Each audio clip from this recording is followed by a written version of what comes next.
On February 18, 2026, the General Council of the Society of St. Pius X met in Menzingen and issued a reply to Cardinal Víctor Manuel Fernández. In it, they placed blame for the breakdown of dialogue on a familiar figure, Cardinal Gerhard Müller, the former prefect of the Congregation for the Doctrine of the Faith. Their letter recalled the hopeful dialogues leading up to June 6, 2017, and claimed that everything ended drastically due to a unilateral decision by Cardinal Müller, who laid down minimum requirements for full communion, including acceptance of the entire Second Vatican Council and the post-conciliar period. Cardinal Müller has now responded, not with defensiveness, but with a plea. And his message to the SSPX is simple: fight for the Church, but fight from inside. Let's understand the stakes.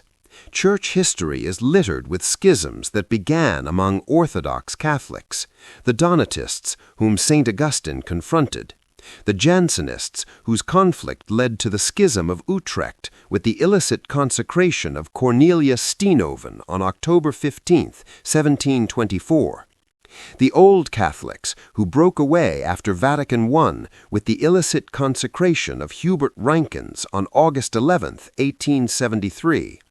In each case, the rupture was justified by appeals to conscience, to emergency, to the preservation of truth, and in each case the result was separation from the visible head.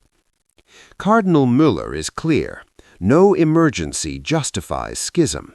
He quotes the First Vatican Council's dogmatic constitution, Pastor Aeternus. The Roman pontiff has ordinary power and truly episcopal jurisdiction over all pastors and faithful. This is not optional.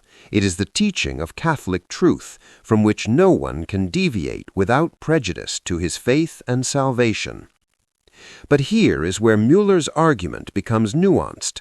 He acknowledges that the SSPX's concerns are not frivolous.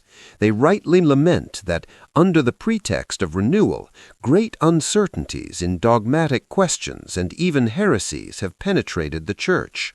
They are correct to criticize the flawed implementation of Traditionis Custodes and the often unworthy behavior of spiritually overwhelmed bishops. He even concedes that some recent documents have been amateurish, confusing dogmatic and pastoral arguments, making ill-considered statements that seem to relativize Christ. The document on Our Lady, he implies, was among them.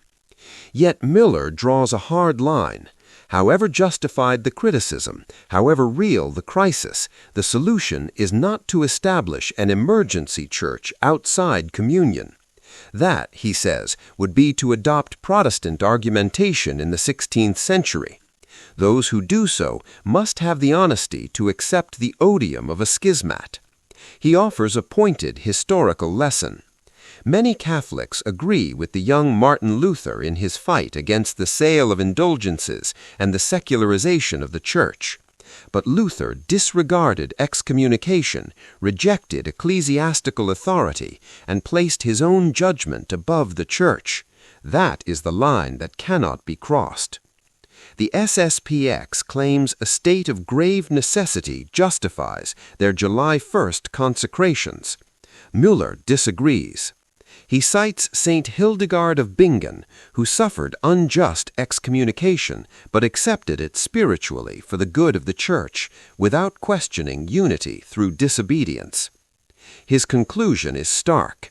The only solution possible in conscience before God is for the Society of St. Pius X, with its bishops, priests, and laity, to recognize our Holy Father, Pope Leo XIV, as the legitimate pope, not only in theory, but also in practice, and to submit to his teaching authority and primacy of jurisdiction without preconditions. After that, canonical solutions can be found. Perhaps a prelate with ordinary jurisdiction, directly subject to the Pope. But first, the principle must be accepted. Müller's final warning echoes through history. If the Society of St. Pius X wants to have a positive effect on church history, then it cannot fight for the true faith from a distance, outside the church, against the church united with the Pope, but only inside the church and with the Pope and all Orthodox bishops, theologians, and believers. Otherwise, their protest will remain ineffective and will be mockingly misused by heretical groups to accuse Orthodox Catholics of sterile traditionalism. The door is open. The condition is clear.